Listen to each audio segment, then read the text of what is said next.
Today's question comes from Jamie, and he asks, what's the difference between speed and control in sparring? That's actually an excellent question, and it's something that I think we skip over perhaps a little too soon. And in fact, I'm going to broaden it out a little bit and say, what is control? What does it look like? And are there levels of control that we can use in our martial arts training?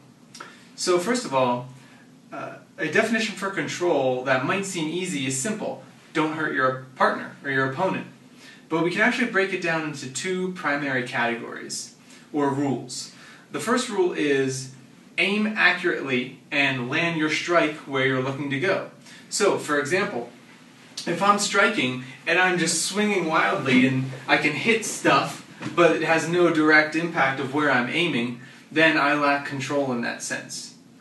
The other is using force temperance. Now what that means is, I may be very accurate, but if I don't know how to pull my speed and impact back, then again, I lack control. So for example, let's say I'm aiming for a nice clean chest shot, but the only thing I can do is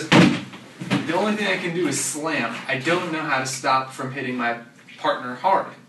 Then again, I lack control. So, using that, we can answer the question rather directly. What's the difference between speed and control in sparring? I can hit this my partner here very fast. So, for example, if I'm sparring and I just come in, and I just punch him in the face very fast, that was speed. But if I can come in with that same amount and just miss, then I'm using control at the same time. So that concludes how you might define control in a very base level.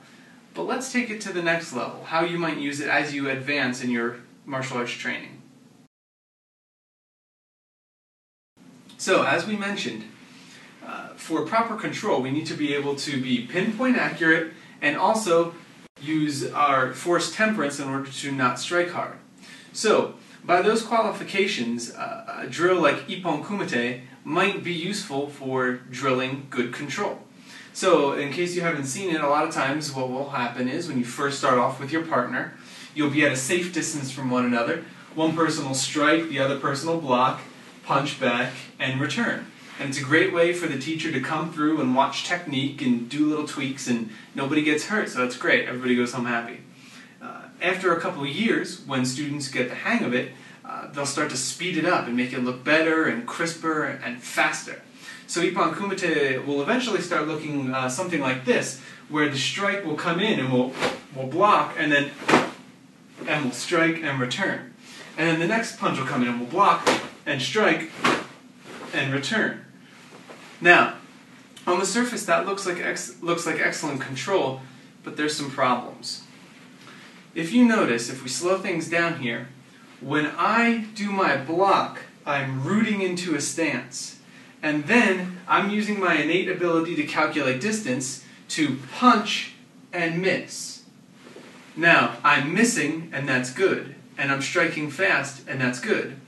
The only problem is, this strike has no real functionality. It has no penetration power.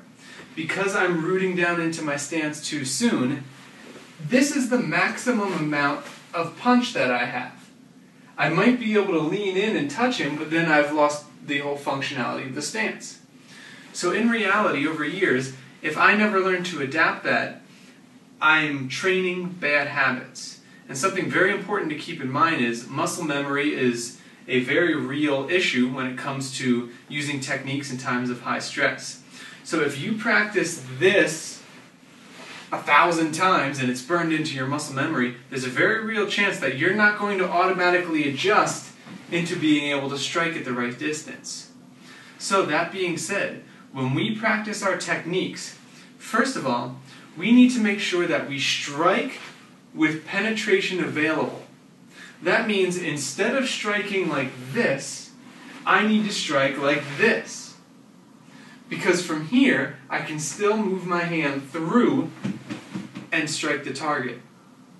So keeping that in mind, this would be a bad use of control. If I'm here, that would be not good.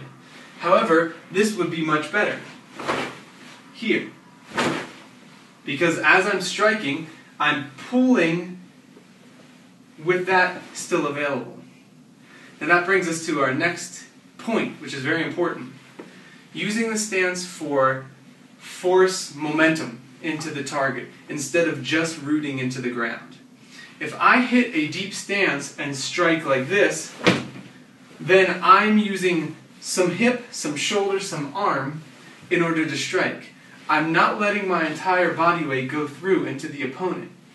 Instead, I need to calculate distance so that way I'm moving into optimal range, so that way I strike and settle at the same time.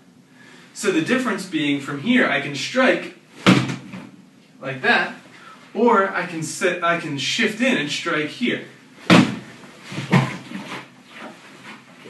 Significant different power, exact same body movement. So if I'm striking with proper control in an effective means, what I'm doing is I'm getting into proper distance with my body so that I have body weight shifting into my opponent and strike availability, but at the same time, as I'm striking, I'm pulling back and not hitting. So instead of this, it looks more like this. Now, one final point. If I train for years constantly pulling punches, then, as I mentioned earlier, even if I'm training my strikes properly, there's a decent chance that in a high-stress situation, I'm actually going to pull the punch, just because that's what I'm used to doing.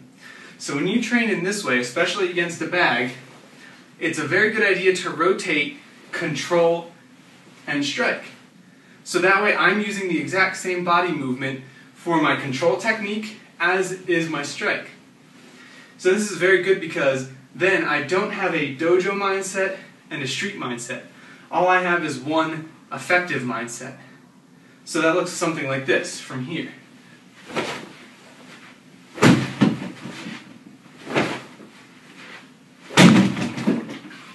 So I'm using the same mechanics both times.